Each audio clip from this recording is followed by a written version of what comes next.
한덕수 대 그 출마론이 거대한 음모다라는 소리까지 지금 국힘 일각에서 나왔습니다. 누가 얘기를 했느냐? 그 김종혁 전 국민의힘 최고위원도 얘기를 했고, 그다음에 박상수 변호사도 비슷한 얘기를 했습니다. 친한동훈계에서 그런 얘기를 했는데, 물러난 대통령과 여사 측근들의 각본이다. 친윤 지도부의 감독이다. 그림자 세력이 조종했다. 뭐 이런 건데. 맞아요. 그러니까 윤 대통령 측에서 제가 알기로는 뭐 특정 후보를 열심히 민다거나 그런 분위기는 딱히 아닌 걸로. 전혀 그 근거 없이 그렇게 발언한 것이 굉장히 위험하다는 생각이 들고요. 이러다가 또 당원 게시판에 또 한덕수에 대한 비판글이 올랄까 봐 또 저는 걱정이 됩니다. 그러니 안 생겨야겠죠. 안 생겨야 되는데 이렇게 근거 없이 그런 주장을 하는 거, 비판하는 것은 뭐 자유겠지만 근거를 가지고 얘기를 해야지 국민들을 뭐 귀담아 듣든가 관심을 가지지, 전혀 근거 없이 본인들이 뭔가 한덕수 권한대행이 출마하게 되면 자기 표가 잠식될 거라는 그런 것 때문에 저렇게 마타도한 식으로 흑백 선전하듯이 그런 식으로 선전선동한 것은 굉장히 잘못됐다. 여권의 대선 주자로서 그런 바른 태도가 아니다라고 생각합니다. 그리고 본인 지금 경선에 집중해야 돼요. 본인이 지금 여기서 한 자릿수 아니겠습니까? 네. 근데 본인 경선 먼저 우선인 거고요. 그 다음에 지금 바깥에 있는 이제 한덕수 권한대행이 어떻게 선택할지는 그 나중에 문제입니다. 일단 본인 경선부터 일단 4명이나 들어갈 수 있느냐, 그거 먼저 좀 관심 가지고 집중하는 게 옳지 않겠다 생각합니다. 당 대변이신데 갑자기 또 좀 죄송합니다. 네네. 제가 좀 말씀을 좀 드려야 되겠는데 뭐 관심이 있는 분들은 다 아시겠습니다만 우리 박상수 변호사님이나 김종혁 최고위원님, 저는 형님 같이 개인적으로는 참 친합니다만 두 분 다 사실은 한동훈 후보 쪽에서 열심히 하시는 분 아니겠습니까? 말씀하신 것처럼 조금 더 근거를 가지고 좀 얘기를 하셨으면 좋겠다라고 생각을 하고, 우리가 그 큰 용광로 멜팅팟 경선이 돼야 된다라고 저는 생각을 합니다. 그렇기 때문에 이런 목소리 낼 수도 있습니다. 하지만 더 중요한 것은 결과에 대해서 승복하는 그런 자세다라고 생각을 합니다. 만약에 이런 식으로 지나치게 어떤 음모론으로 가지고 간다고 하면은 어떤 결과가 나와도 나는 승복하지 못해라고 하는 그런 메시지가 있는 듯하고, 그렇게 된다고 하면 또 다른 어떤 분열의 씨앗이 되는 건 아니겠습니까? 그렇기 때문에 네거티브보다는 포지티브 전략으로 좀 더 경선에 임하시는 것이 좋다. 실제로 지금 오세훈 시장님이 어제 불출마 선언을 했습니다만 어떤 구도를 봤을 때에 오세훈 불출마에 따르는 혜택을 가장 볼 수 있는 사람이 누군가 생각해 보면은 오 시장님은 약간 중립 같습니다만 살짝은 어떻게 보면은 그 이번 탄핵 정국과 관련해 가지고 뭐 찬반이 처음에는 탄핵을 반대하는 쪽에 있다 보니까 이른바 비윤 쪽에 가까운 그런 스탠스가 있었죠. 약간 그랬죠. 네, 그렇죠. 그렇다고 하면은 오세훈 시장님이 후보를 사퇴함으로써 그에 따르는 지지를 가장 크게 흡수할 수 있는 사람은 정치 구도상 한동훈 전 대표, 한동훈 후보일 수밖에 없는 겁니다. 그렇다고 하면은 이런 상황 속에서 자기의 어떤 장점을 포지티브하게 긍정적으로 나아가는 부분이 맞지, 이런 식으로 해서 마치 아직까지 경선 열차에 타지도 않은 사람에 대한 음모론을 얘기를 해버리면 오히려 국민의 힘을 비롯한 중도층의 마음을 잃을 수 있는 그런 부분이 있다는 점 좀 명심하셨으면 하는 생각입니다. 저는 한동훈 전 대표가 지금 4명 이게 자신 있어 하는데 쉽지 않습니다. 왜냐하면 김문수, 홍준표, 나경원, 안철수, 윤상현 이렇게 하면 5명이거든요. 이 5명인데 이게 어떻게 들어간다고 확정을 할 수 있겠습니까? 본인이 지금 여기서 5등으로 떨어질 가능성이라든가 4등에 겨우 턱걸이할 가능성이 상당히 높거든요. 그래서 저는 지금 이런 강성 발언을 하는 것이 본인은 마치 결선에 진출하게 되면 상대 후보가 한덕수 아니겠냐라고 김치국을 마시는 것 같은데, 일단 본인 이거 경선에 먼저 집중하시는 게 옳을 것 같고요. 그 한동훈 전 대표에 대한 강성 지지자들한테 어떤 신호를 보내는 듯한, 한덕수 권한에 대한 불만을 나타내므로써 신호를 보내는 듯한 그런 발언을 자제하는 게 좋겠다라고 말씀드립니다. 일단 아까 몇 분 말씀을 하셨는데 그 4인방 누가 될 것 같으세요? 1차 통과. 저는 너무 훌륭한 분들이 많아서 누구든지 간에 좀 자질 있는 분들이 국민들과 당원들 잘 뽑아서 올려주지 않을까 생각합니다. 옛날 같지 않네요. 대변인이라서. 변호사님 보시기에 어떻습니까? 참 다이나믹한 경선이 되고 이걸 통해 가지고 컨벤션 효과를 극대화시키는 그런 전략이 사실은 국민의힘 지지자로서는 더 중요한 것이 아닌가 싶은데요. 사실 처음에는 저는 어떤 생각을 했었냐 하면은 1차 컷오프는 최초에 저는 어떻게 생각했냐면은 김문수, 오세훈, 나경원, 한동훈 정도로 생각을 했습니다. 네, 예, 그런데 오세훈 후보님이 지금 그 불출마 선언을 하시고 지금 네. 윤상현 의원님이 들어왔습니다. 네. 이런 상황 속에서 그럼 누가 될 것인가? 친윤 후보들이 약간 그 분열을 하는 반면에 비윤 후보는 상대적으로 그 한동훈 후보로 집중시킬 수 있는 그런 부분이 있기 때문에 오히려 제가 말씀드린 것처럼 최종적으로 어떻게 될지 단정할 수는 없습니다만 제가 봤을 때는 예. 오세훈 후보님이 그 사실상 그 거두어 들임으로써 김문수, 나경원, 홍준표, 한동훈 요 정도의 첫 그 어떤 4명이 될 가능성 저는 개인적으로 그렇게 예. 생각을 합니다. 윤상현 의원님 아까 지금 댓글을 보니까 지지하시는 분들이 적지 않은데 조금 늦게 어떻게 보면 결정을 했던 좀 그런 늦게 부분이 나오긴 조금 했죠. 있다라는 예, 예. 그런 느낌이 있다 보니까 과연 짧은 시간 내에 이 대선 1차 경선 열차에 탈 수 있는지에 대해서는 본인의 역량이 좀 달려 있다 생각을 하고 지금 현재 한동훈 후보 같은 경우에는 상당히 어떻게 보면 상승세를 탈 수 있는 그런 무드가 되는데 과연 어느 정도의 어떤 그 지지율을 받을 수 있는 것인지 거기다가 지금 결정적으로 한덕수 같은 한씨입니다만 그러네요. 한덕수 예. 그 권한 대행께서 급부상하면서 사실은 한동훈의 대체제로서 더 강한 한 사람이 나와버린 것 예, 아니겠습니까? 그렇기 때문에 지금 한동훈 후보 같은 경우에는 도전과 어떻게 보면은 그 기회와 위기를 그 어떻게 보면 같이 받고 있는 그런 상황이다 보니까 한동훈이 어떤 식으로 그 전략을 짤지도 한번 지켜봐야 되는 부분이고 다만 말씀드린 것처럼 오세훈 시장님이 이렇게 불출마 선언한 과정에서 누구한테 어떤 그 메시지가 될 건지 이게 이번 주에 1차 경선 열차에 이 방향을 가름하는데 상당 부분 영향을 미칠 가능성이 높다고 봅니다. 그렇네요. 오후에 입을 좀 집중해서 볼 필요가 있다라는 그런 생각이 좀 들었습니다. 그리고 나경원 의원 같은 경우에는요. 지금 김문수 전 장관하고 함께 외부 일정을 갖기도 하는 등 좀 보조를 맞추는 그런 모습을 보이고 있는데 우리 대변인 보시기에는 이런 모습 어떻습니까? 전략적으로? 나경원 의원이 굉장히 우리 당에서 보석 같은 존재입니다. 네. 지난번에 조국 사태 때도 원내대표 맡으면서요. 굉장히 투쟁력을 잘 보여줬었고요. 선수도 높죠. 그리고 이번에 그 윤석열 정부 이제 탄핵 관련돼서 장외 집회를 굉장히 주도적으로 적극적으로 이제 이끌면서 연단에 올라가서 아주 많은 국민들의 열화와 같은 이제 성원을 이끌어냈던 분입니다. 그래서 지금 본인이 이제 큰 이제 선거는 많이 나오셨어요. 당 대표 선거라든가 또는 이제 서울시장 선거라든가 이런 것들을 많이 나와서 누가 보더라도 앞으로 이제 대선 주자로 분류될 수 있는 그런 분이라는 것은 의심의 여지가 없고요. 그래서 이번 기회에 나와서 저는 꼭 4등 안에 가시길 개인적으로 바랍니다. 네. 들어가신다 그러면 아마 나경원 의원한테 이번 4강에 진출한 것만으로도 새로운 어떤 정치적인 길이 열리지 않을까. 그러니까 내년에 지방선거도 있지 않습니까? 그런 가능성이 열린다. 저는 그렇게 봅니다. 이거 보시면 좋아하시겠는데. 네.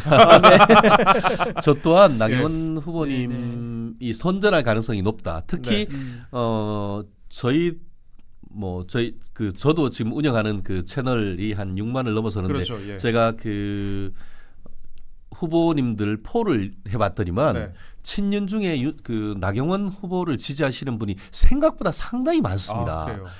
오히려 어떻게 보면은 그 나경원 후보님 같은 경우에는 많은 어떤 정치적으로 단련이 돼 있고 특히 수도권의 어떤 근거를 가지고 있는 것 아니겠습니까? 예. 그러다 보니까 김문수 후보님이 얼마나 어떻게 보면 국민들의 눈높이에 맞추냐 잘 맞춰서 그 국민의힘의 지지 중도층까지 끌어올린다고 하면은 나경원 후보님의 어떤 그 지지율을 본인이 끌어갈 수 있지만 거꾸로 본인이 정치력 지난 그 탄핵 전국에서는 꽃꽃 문수 지사적 풍모 이런 걸 통해 가지고 상당 부분 이미지 정치로서의 어떤 지지율을 흡수했지만 구체적으로 이번 경선하는 과정에서 본인의 어떤 역량 비전을 제대로 보지 못하면은 오히려 그 지지율이 바로 직접적으로 나경원 후보한테 흡수당하는 그런 관계로 보일 수 있는 거였거든요. 특히 지난 주말 동안 보면은 김문수 후보님이 어떻게 보면 한동훈과도 뭘 어떻게 할 수 있다. 아니면 나아가 이준석과도 어떤 연대를 할 수 있다라는 그런 얘기를 하셨고 최근에 그 특정한 행보로서 전태일 열사 기념관 같은 데 나가는 그런 행보를 보면서 상당 부분 어떻게 보면 자유우파적 생각을 가지신 분들의 지지가 좀 거두어들이는 그런 흐름이 있었습니다.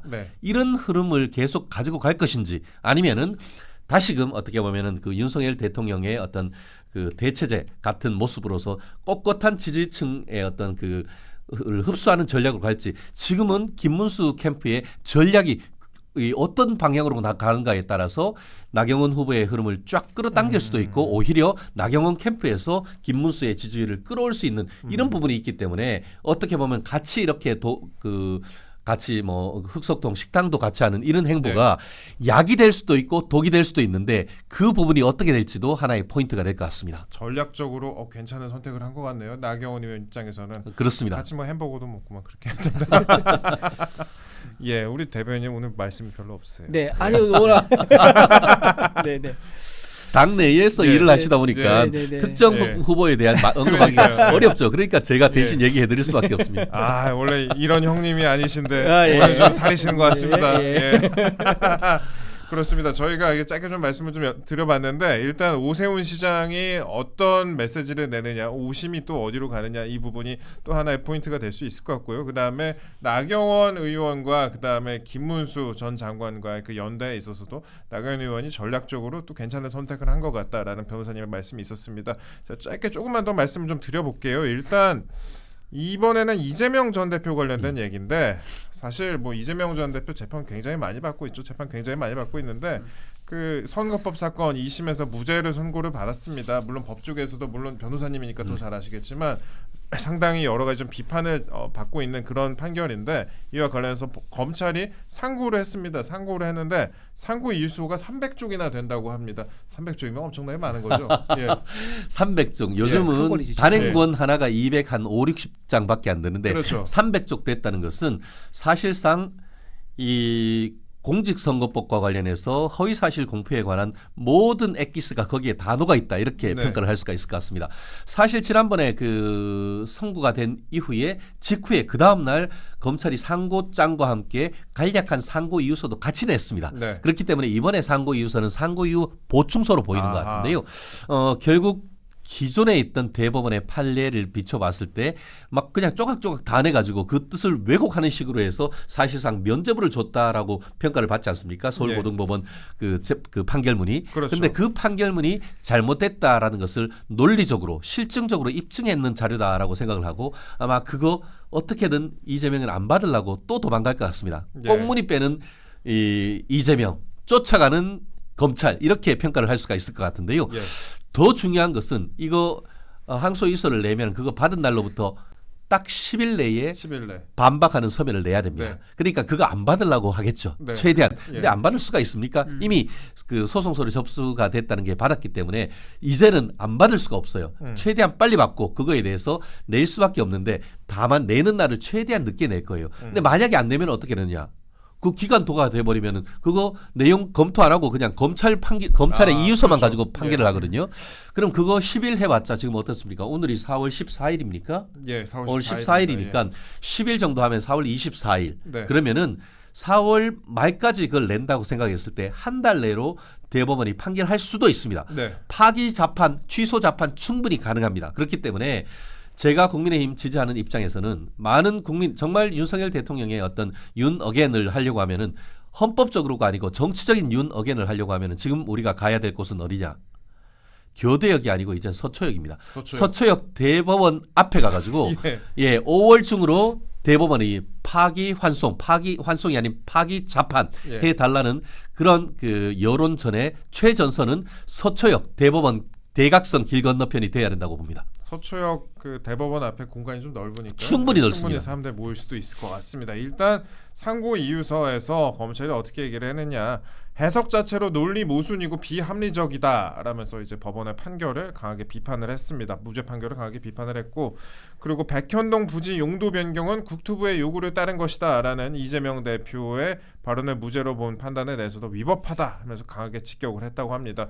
위법 사실을 9가지로 나눠서 일일이 다 열거를 했다라고 하는데, 우리 그 대변인 입장에서도 이 부분에 대한 대응도 좀 있어야 될 것 같아요. 물론 뭐 이재명 대표의 재판 관련해서는 많은 분들이 다 알고 있고 지금 솔직히 일각에서는 뭐 대장동 할아버지가 와도 더 이상 뭐 변할 게 있겠느냐라고 자조적인 표현을 하시는 분들도 있는데, 그래도 또 따질 건 또 따져봐야 되니까 투트랙으로 가야 되지 않을까 싶습니다. 예. 저희 300페이지나 되는 이제 상고 이유서를 냈으니까요. 예. 이번에는 이제 대법원에서 이거를 꼼꼼히 볼 것 같아요. 네. 지난번에는 결론을 내려놓고 뭐 사실 검찰 측 자료를 제대로 보지도 않고 결론 내려놓고 판결한 게 아닌가 싶을 정도였었는데 이번에는 아마 300페이지에 되는 이제 상고 이유서를 꼼꼼히 살펴서 이제 법과 증거에 따른 판단을 할 것이다 그래 보고요. 지금 많은 국민들이 상식적으로요.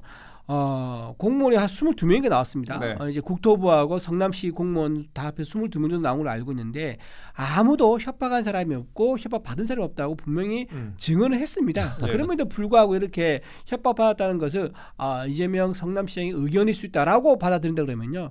이런 식으로 재판이 이루어진다면 이재명 앞에만 가면 작아지는 사법부에 대한 역사적 판단이 아마 반드시 뒤따르게 될 것이다 라고 저는 생각합니다. 예, 프레임 자체도 사실 그렇습니다. 이게 이게 프레임 자체도 여러 가지로 좀 대응을 해야 될 것 같은데 제가 여당 입장이라면은 저는 친미 친중 프레임도 하나 준비를 해놓을 것 같고요. 뭐 다양한 프레임을 좀 준비를 그렇죠. 해야 될 것 예, 같습니다. 이번 대선이 우리나라만 집중하는 대선이 아니라 또 전 세계가 집중하는 그런 대선이기 때문에 남은 50한 3일 남았나요? 그 정도 남은 것 같은데. 예. 그 예. 이제 독일 나치가요. 네. 어떻게 정권 잡은지 아세요? 몰라요. 무슨 예. 무력이나 이제 탱크를 앞세운 거 아닙니다. 투표로 정권을 잡았습니다. 그리고 세계 대전을 일으켰습니다. 네.